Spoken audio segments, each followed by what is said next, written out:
Hey guys, hey, it's Lee Godbold, Junk Removal Authority. Real quick, little bit of information right here. Compliance Depot. Somebody just asked me, what is Compliance Depot? They're looking to get set up with them. Compliance Depot is a big pain in the butt, but I'll tell you what it is though. You need to be doing it if you guys are trying to get any apartment complexes. Majority of a ton of apartment complexes throughout the country are currently using Compliance Depot, and even more are going to be switching over to them throughout this year.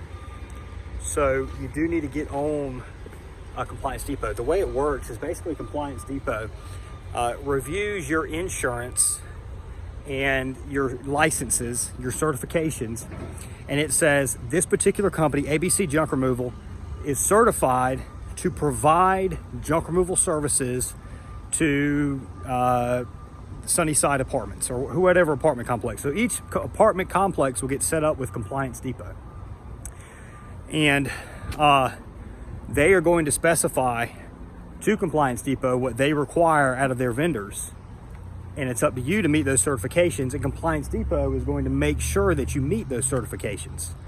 If you don't meet the certifications, Compliance Depot will not issue payment, not approve payment for your company. So they're looking at to make sure you have general liability and the correct amounts. A lot of times it could be $1 million plus. They want to ensure that you've got workers' compensation insurance. They want to ensure that you have automobile insurance. Now, here's one of the problems. Compliance Depot is bad about being very much a stickler for details, which is one of the reasons all these apartment complexes get set up with them. But if the wording on your certificate of insurance isn't 100% what they specify, they'll deny payment. A lot of times they won't even tell you why. I mean, you'll get an email, but it's going to take, it'll be one little word that'll be off. That's the reason payment was denied. You'll have to get that fixed. Sometimes Compliance Depot actually recommends to apartment complexes what type of requirements they should have. And every so often, they'll have something that's completely unnecessary for a junk removal company. For example, we tried to work with one particular apartment complex who wanted us to have a $5 million balloon policy on top of our insurance. And I don't remember the exact amount, but it was essentially going to double our insurance rates.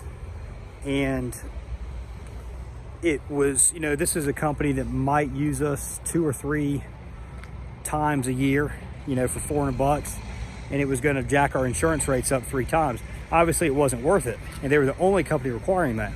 So we were able to get with our insurance agent and actually get that requirement waived. And by getting that requirement waived, it made we were able to get approved to do the work with this apartment complex. Now, here's the deal: is oftentimes the first time you go with an apartment complex, they'll need you right then and there, and they'll ask, can you get certified on Compliance Depot? Or they might not even tell you. A lot of times they'll ask, but sometimes they won't. You'll go off and do the job, and then you'll go to get paid, and you're not going to get paid until you meet the requirements for Compliance Depot. So we've had times where we might go 120 days without getting an invoice paid. And you got 3 or 4 of those vendors going. That's a big crunch on your cash flow. So you want to make sure you have that stuff set up correctly. Now, here's the other deal, is each individual complex is generally going to charge you $99 to join Compliance Depot and have Compliance Depot run your information.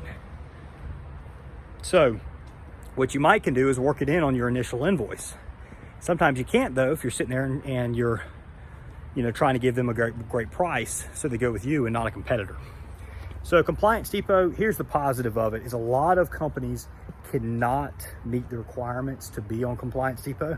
So that means you're limiting your competition. You've increased the barrier to entry. So that's the positive. The negative is you're going to go a little while longer without getting paid, and there's going to be a lot of extra administrative work to get set up. Now, here's the nice thing, is once you meet the requirements, you're generally good. Each property is just a little bit different though, so it's going to take some work. Hey, if we can help you guys out with anything, make sure you contact us. This is Lee with Junk Removal Authority. We really appreciate everybody watching. Please hit that subscribe button if you like what you see. Give us the thumbs up if you like this video. Thumbs down if you don't. And we'll talk to everybody real soon. Thanks, guys.